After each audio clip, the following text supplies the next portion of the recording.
가정의 달을 맞아 하나님께서 여러분의 가정을 건강하고 복되게 세워주시는 은혜가 충만하기를 주님의 이름으로 축복합니다. 오늘은 우리가 어린이 주일로 구별하여 지키고 있습니다. 한국 사람들에게 있어서 자녀는 참으로 특별한 존재인 것 같습니다. 자녀를 위해서라면 우리 부모는 시간도 물질도 수고도 아낌없이 다 쏟아붓습니다. 자녀 교육에 대한 열심을 전 세계적으로 보아도 아마 손꼽힐 정도로 그 열심이 대단합니다. 부모는 자녀를 잘 키웠다는 말을 들으면 어떻습니까? 기분이 너무 좋죠. 보람도 느끼고 참 행복합니다. 그래서 부모의 고민은 언제나 이것입니다. 어떻게 하면 우리 자녀를 잘 키울 수 있을까? 그렇지 않나요? 미국의 발달 심리학자인 다이애나 바움린드는 부모의 양육 방식을 크게 4가지로 분류했습니다. 첫째는 권위주의적 유형입니다. 쉽게 말해서 시키는 대로 해, 이런 교육 방식입니다. 어릴 때는 잘 통하죠. 시간이 지나고 성장하면 어떻습니까? 자녀의 마음이 다치고 반발이 생기면서 부모와 자녀의 관계가 점점 멀어지게 됩니다. 둘째는 방임주의적 유형입니다. 이것은 알아서 해, 이런 스타일입니다. 사랑의 표현도 지도도 부족합니다. 그 결과 자녀는 부모의 관심을 얻기 위해서 과도한 감정 표출이나 문제 행동으로 이어질 수 있습니다. 셋째는 민주주의적 유형입니다. 우리 함께 이야기하자, 이런 스타일입니다. 관계와 소통을 중요히 여겨서 자녀들이 건강하게 잘 자라가는 장점이 있습니다. 그러나 신앙의 영역에서 기준이 흐려지면 자녀의 의견에 끌려다니는 그런 결국 신앙에도 타협하는 삶이 될 수 있습니다. 마지막으로 허용적인 유형입니다. 다 괜찮아, 그런 교육 방식입니다. 기준과 경계가 없는 양육입니다. 이러한 교육 방식에 범해 자라는 우리 자녀들은 자기 중심적으로 자라기 쉽고 또한 권위를 무시하는 태도를 가질 수 있습니다. 그러면 그리스도인 부모에게 가장 올바른 자녀 양육은 무엇일까요?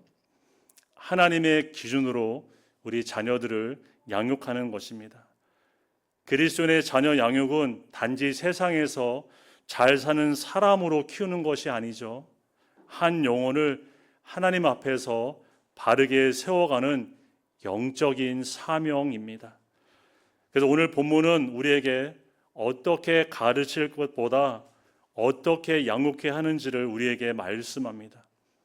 이 말씀은 지금 자녀를 키우고 있는 부모들에게만 주신 말씀은 아닙니다. 이미 자녀를 다 키운 분들에게도, 그리고 자녀가 없는 분들에게도 동일하게 주시는 말씀입니다. 왜냐하면 우리 모두는 누군가를 세우는 영적 부모로 하나님 앞에 살아가기 때문입니다. 오늘 말씀을 통해 하나님이 기뻐하시는 올바른 자녀 양육이 무엇인지 우리 말씀 속에서 함께 살펴보고 하나님의 뜻대로 다음 세대를 세워가는 부모의 사명을 잘 감당하시는 저와 여러분 되기를 간절히 소원합니다.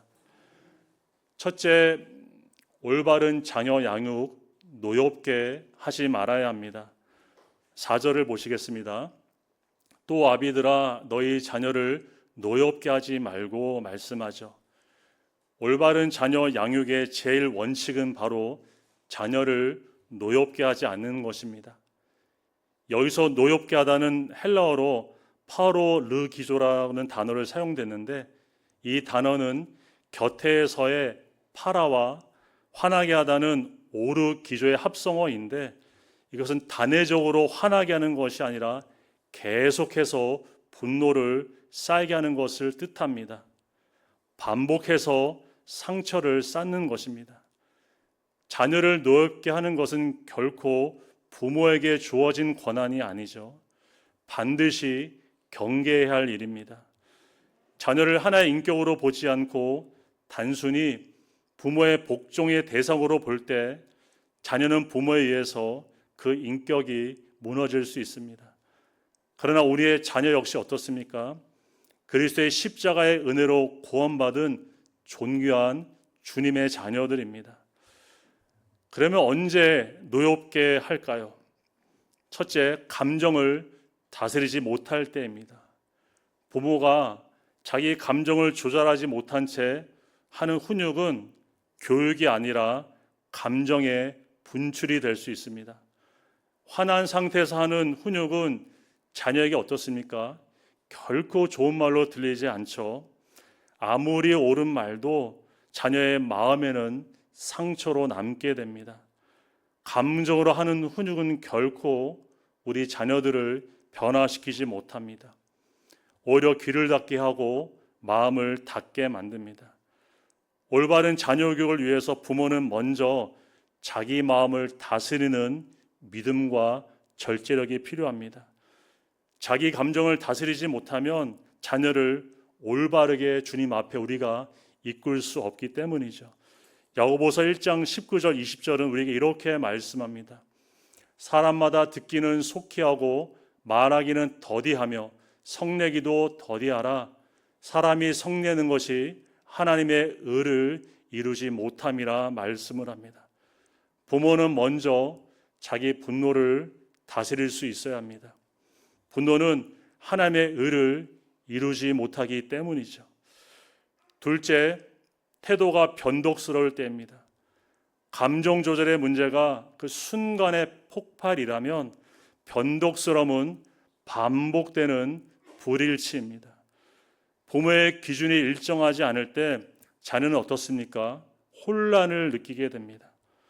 부모가 기분이 좋을 때는 모든 것을 다 허락해주고 또 어느 날에는 사소한 일에도 작은 것에도 간섭하고 화를 낸다면 자녀는 무엇이 옳은지 알 수 없게 되겠죠. 부모의 기분에 따라서 기준이 바뀌면 자녀는 결국 부모를 신뢰할 수 없습니다. 예측할 수 없는 부모는 자녀에게 결코 안정감을 주지 못합니다. 오히려 불안을 만들고 그 안에 분노를 쌓게 만듭니다. 그래서 자녀 양육에는 부모의 일관성 있는 태도가 필요합니다. 말과 행동이 같아야 하고 기준도 분명해야 합니다. 기준이 없는 훈육은 자녀를 혼란스럽게 하고 결국에는 그의 마음을 다치게 합니다. 야고보서 1장 17절은 하나님의 성품 우리에게 이렇게 말씀합니다. 그는 변함도 없으시고 회전하는 그림자도 없으시느니라. 우리 아버지신 하나님은 변함 없으신 분이십니다. 기분에 따라 달라지지 않으시고 상황에 따라 기준이 바뀌지 않으시는 동일하신 하나님이십니다. 우리 부모는 바로 이 하나님의 성품인 일관성을 닮아야 합니다. 우리가 변함없는 하나님을 닮을 때 우리의 자녀도 비로소 신앙 안에서 안정감 있게 성장할 수 있습니다. 세 번째는 자기 중심적일 때입니다. 감정과 변덕의 문제보다 더 깊은 뿌리가 있습니다. 바로 자기 중심성입니다. 부모는 자녀를 소유물처럼 여길 때 자녀의 마음은 서서히 상하기 시작합니다. 예를 들어서 자녀의 꿈이 아닌 부모 자신의 꿈을 자녀에게 주입하고 강요할 때 그것은 양육이 아니라 그러한 양육은 사랑이 아니라 통제가 되겠죠. 시편 127편 3절은 우리에게 이렇게 말씀합니다. 보라, 자식들은 여호와의 기업이요 태 열매는 그의 상급이로다. 성경은 말씀합니다. 여러분, 자녀는 처음부터 하나님의 것이었습니다. 부모의 것이 아닙니다. 하나님이 우리에게 맡기신 여호와의 기업입니다. 부모는 주인이 아니라 청지기입니다. 그런데 부모가 자신의 생각과 기준만 앞세울 때 자녀는 존중받지 못하다고 느끼며 어떻습니까? 마음은 점점 다치게 됩니다. 우리가 우리의 자녀들을 볼 때 내 것으로 보는 것이 아니라 하나님께 속한 영혼 우리가 바라볼 수 있기를 바랍니다. 자녀는 하나님이 우리에게 맡기신 한 영혼입니다. 부모는 그의 보호자이고 또한 관리자입니다. 결국 노엽게 하지 말라는 것은 부모의 태도를 먼저 바꾸라는 주님의 명령입니다. 그러면 왜 자녀를 우리는 노엽게 하지 말아야 할까요? 그 이유에 대해서 골로새서 3장 21절은 이렇게 우리에게 말씀합니다.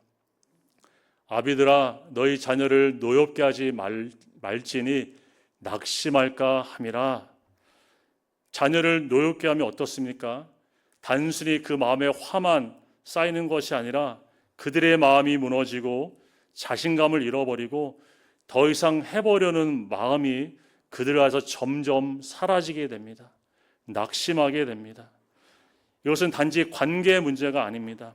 영혼의 문제이죠. 부모의 말과 태도는 자녀를 변화시킬 수 있을 뿐만 아니라 반대로 그들의 마음도 꺾어버릴 수 있습니다. 이것은 공동체 안에서도 동일합니다. 우리 어른 세대가 다음 세대들을 인정하지 않고 이해하지 못한 채 계속해서 그들의 연약함과 잘못을 지적하고 넓게 한다면 그들은 점점 어떻게 되겠습니까? 낙심하게 되겠죠. 마음이 다치게 되고 공동체 안에서 더 이상 헌신하려는 마음을 잃어버릴 수 있습니다. 사람을 세워야 할 공동체가 오히려 사람이 꺾이는 곳이 될 수 있습니다.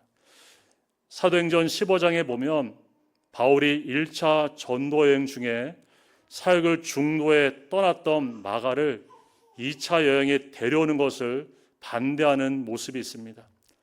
한 번 실패한 사람은 다시 함께할 수 없다는 것이 바울의 생각이었습니다. 그러나 바나바는 달랐습니다. 바나바는 달랐죠. 그는 마가의 실패가 아니라 마가의 가능성을 보았습니다. 한 번 넘어졌다고 끝난 사람이 아니라 다시 세워야 할 사람으로 그는 보았습니다. 그런데 놀라운 것은 시간이 흐른 뒤에 바울의 변화입니다. 빌레몬서 1장 24절에 또한 나의 동역자 마가라고 이렇게 바울은 부릅니다. 그리고 디모데후서 4장 11절에서는 마가를 데리고 오라 그가 나의 일에 유익하니라 이렇게 바울은 말하면서 함께 한때는 함께할 수 없다고 했던 마가를 이제 바울은 꼭 필요한 사람으로 세웁니다. 바울의 한마디가 마가를 다시 일으켜 세웠습니다.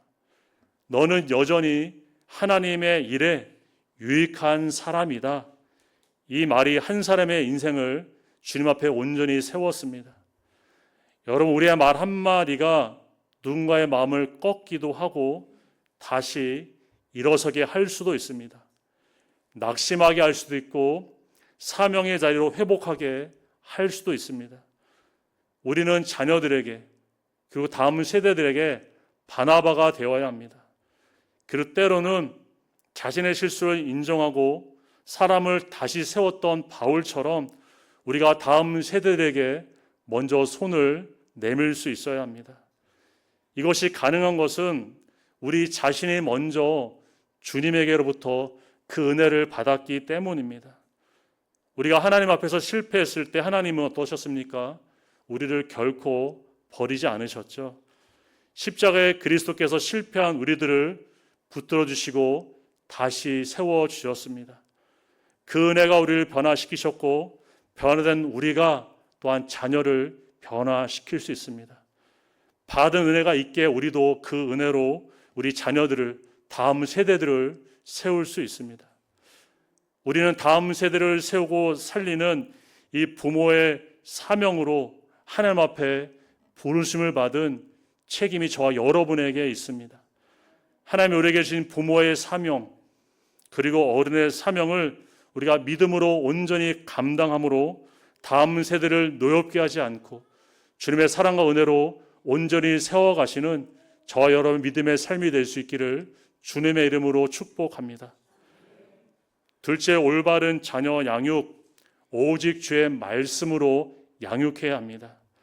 우리 앞에서는 올바른 자녀 양육을 위해 하지 말아야 할 것을 말했다면 이번에는 부모가 반드시 해야 하는 적극적인 측면을 말씀합니다. 4절 중간절부터 보시겠습니다. 오직 주의 교훈과 훈계로 양육하라 이렇게 말씀하고 있죠. 양육하라는 것은 단순히 먹이고 입히는 것을 넘어서 성숙에 이르기까지 책임지고 길러내라는 뜻입니다. 여러분, 부모에게서 가장 중요한 책임이 무엇일까요? 우리 자녀들이 세상에서 성공하는 것입니까? 우리 자녀들이 편하게 사는 것입니까? 바로 자녀의 영혼을 우리 하나님 앞에 온전히 인도하는 것입니다. 자녀는 하나님께서 우리에게 잠시 맡기신 영혼입니다. 하나님께서 자녀를 우리에게 주신 이유는 우리가 그들을 기르고 훈련시켜서 하나님의 사람으로 온전히 세우기 위함입니다. 하나님과 그대 영혼을 바른 관계로 갖도록 양육하라고 하나님 저와 여러분에게 우리 자녀를 또 공동체 가운데 다음 세대를 맡기셨습니다. 부모는 자녀의 영혼의 안내자이고 또한 보호자입니다. 여러분, 이 사실을 우리가 깊이 묵상해 보면 얼마나 두렵고 거룩한 책임인지 모릅니다. 그래서 성경은 이것을 우리의 삶에 있어서 가장 중요한 것으로 여기라고 말씀합니다. 오직 주의 교훈과 훈계로 양육하라. 여기서 우리가 함께 주목할 단어가 있는데 바로 주외라는 단어입니다. 자녀 양육의 기준이 부모가 아니라는 것이죠. 또한 그 기준이 세상도 아니라는 것입니다. 오직 주님이셔야 합니다. 그리스도가 그 가정의 주인이 되셔야 합니다. 그리스도가 우리 자녀의 머리가 되셔야 합니다. 여러분, 믿는 부모와 믿지 않은 부모의 가장 큰 다른 점이 무엇일까요? 환경도 아니고 교육 수준도 아닙니다. 양육의 내용과 방향이 다르죠.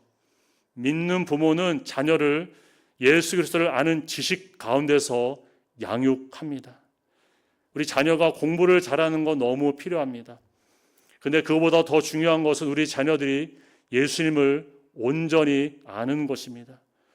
우리 자녀들이 세상 가운데서 인정받는 건 너무나 필요합니다. 그러나 더 중요한 것은 하나님 앞에 먼저 우리 자녀들이 바로 서는 것입니다. 그리고 이 일이 어디서 시작되어야 할까요? 바로 우리의 가정입니다. 물론 교회도 그것을 가르치고 함께 감당하지만 성경이 우리에게 계속해서 반복하고 있는 말씀은 부모가 먼저 자녀를 말씀으로 양육해야 한다는 것입니다. 근데 여러분, 부모가 말씀으로 양육하려면 어떻게 해야 될까요? 먼저 부모의 그 마음 가운데 하나님의 말씀으로 충만해야겠죠. 신앙교육의 대표적인 모델인 유대인들의 쉐마 교육이 있습니다. 이 쉐마는 신명기 6장 4절에 이스라엘아 들으라는 말씀에서 나온 것인데, 여기서 들으라는 말이 히브리어로 쉐마입니다. 하나님은 이스라엘 부모들에게 자녀를 양육하기 전에 먼저 말씀을 들으라고 그들에게 말씀하셨습니다. 하나님의 뜻을 부모의 마음에 먼저 새기라고 하나님 말씀하셨습니다. 그리고 그 다음에 너의 자녀를 부지런히 가르치라고 주님 하십니다. 신명기 6장 6절 7절을 우리 다 함께 고백해 보도록 하겠습니다. 오늘 내가 내게 명하는 이 말씀을 너는 마음을 새기고 내 자녀에게 부지런히 가르치며 집에 앉았을 때든지 길에 갈 때든지 누워있을 때든지 일어날 때든지 이 말씀을 강론할 것이며. 아멘. 자녀 양육의 순서가 있다고 말씀하죠. 먼저 부모의 마음에 하나님의 말씀이 있어야 합니다. 부모의 마음에 하나님의 말씀이 새겨질 때 그 말씀이 우리 자녀들에게 흘러갈 수 있습니다.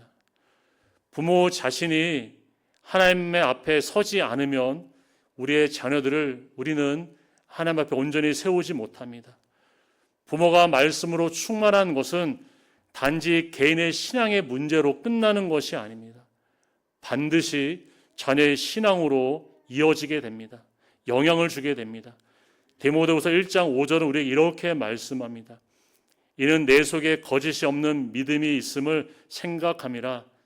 이 믿음은 먼저 내 외조모 로이스와 내 어머니 윤희계 속에 있더니 내 속에도 있는 줄을 확신하노라.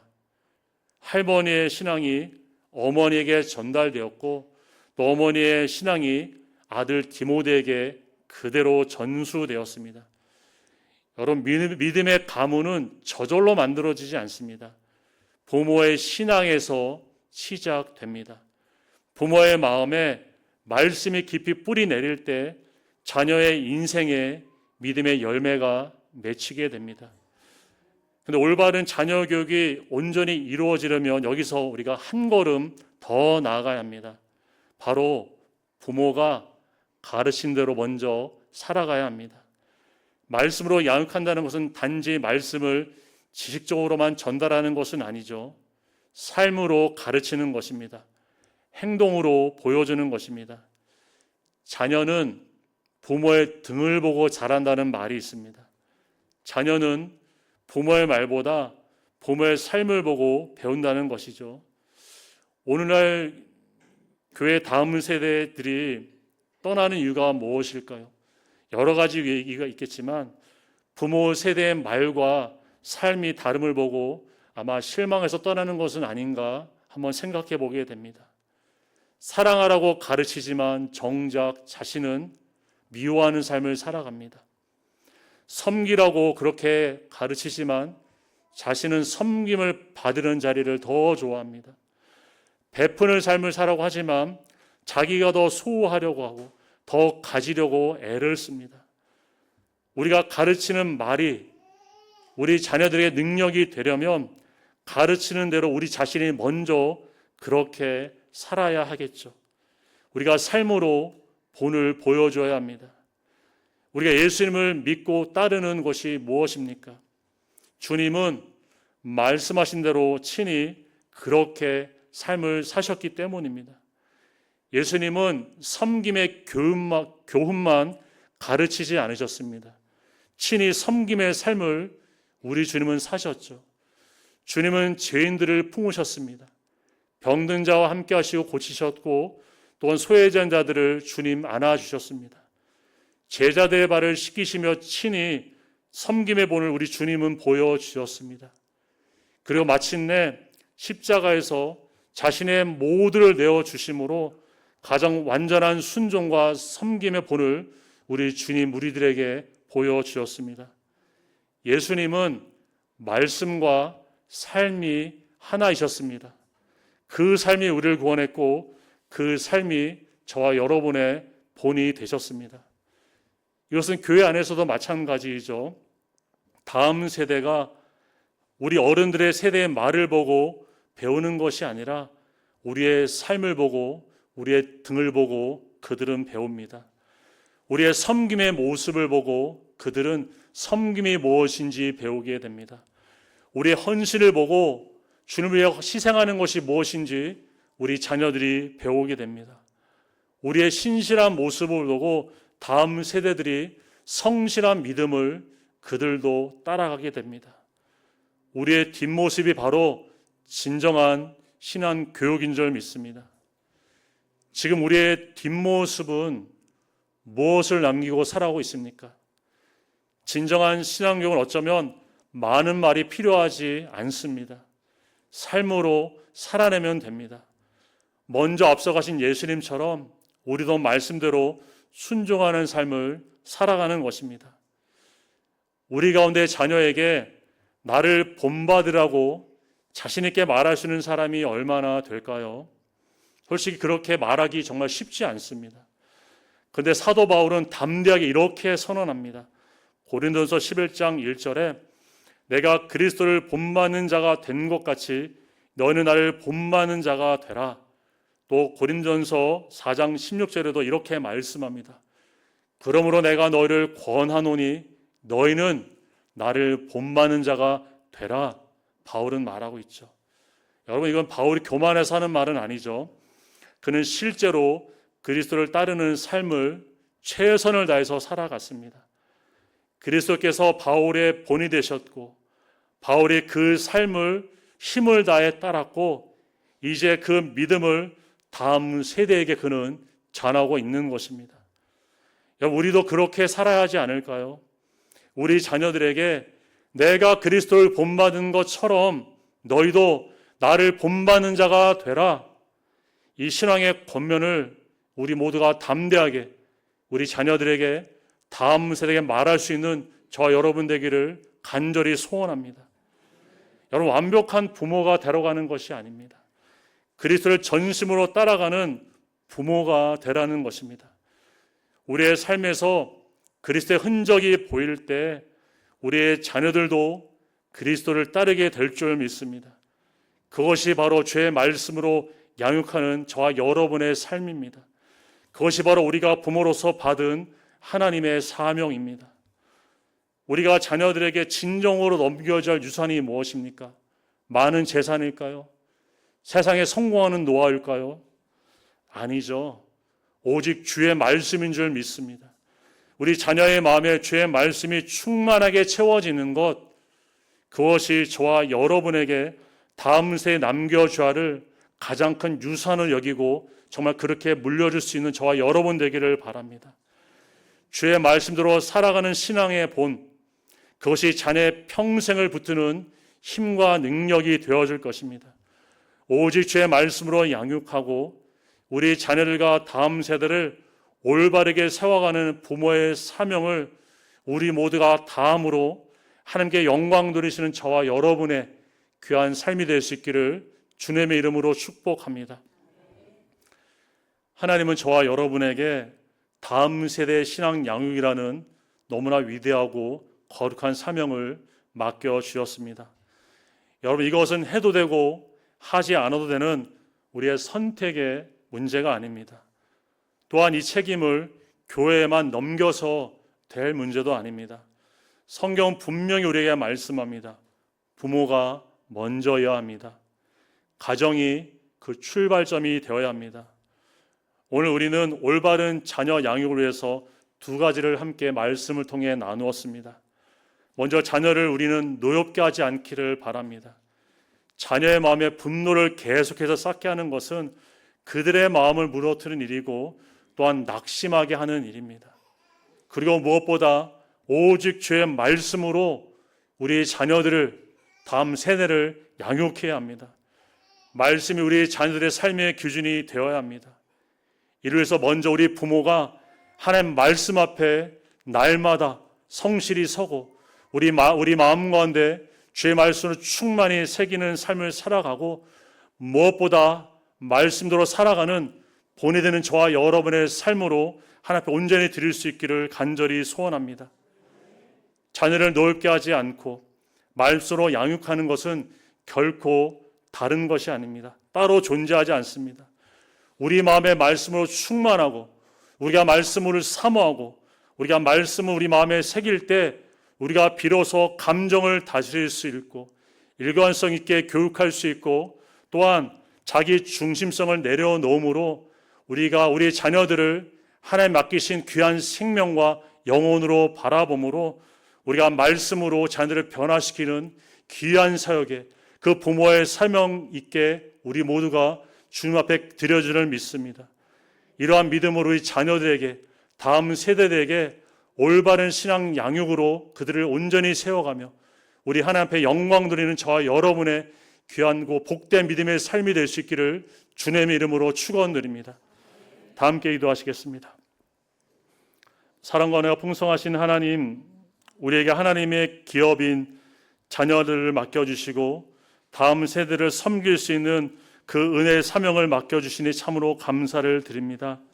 하나님, 우리가 세상 기준이 아니라 하나님의 기준으로 하나님의 귀한 자녀들을 올바르게 신앙교육으로 인도하고 섬길 수 있도록 저들을 도와주시옵소서.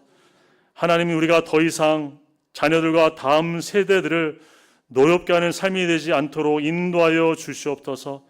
자신의 감정을 따라 살지 않게 하시고 주의 은혜와 사랑으로 우리 마음을 잘 다스리게 하시고 주님의 사랑 우리 자녀들을 양육할 수 있도록 주님 우리들을 붙잡아 주시옵소서. 하나님, 오직 주의 말씀으로 우리 자녀들과 다음 세대들을 올바르게 양육할 수 있도록 저희들을 인도해 주시기를 원합니다. 우리가 먼저 자신의 영혼에 주의 말씀으로 충만히 새기는 삶을 살게 도와주시고 무엇보다 말씀도 우리가 본이 되는 삶을 통하여 우리 자녀들에게, 다음 세대들에게 온전한 신앙 양육을 할 수 있는 우리 믿음의 삶이 되도록 주님 붙들어 주시고 인도하여 주시옵소서. 자녀들과 다음 세대들을 하나님의 뜻대로 양육하는 이 부모의 사명을 우리가 온전히 감당함으로 우리 하나님 앞에 영광 돌리는 우리의 귀한 믿음의 삶이 될 수 있도록 하나님 저들을 사용하시고 늘 함께하여 주시옵소서. 감사드리며 존귀하신 예수님의 이름으로 기도드립니다. 아멘.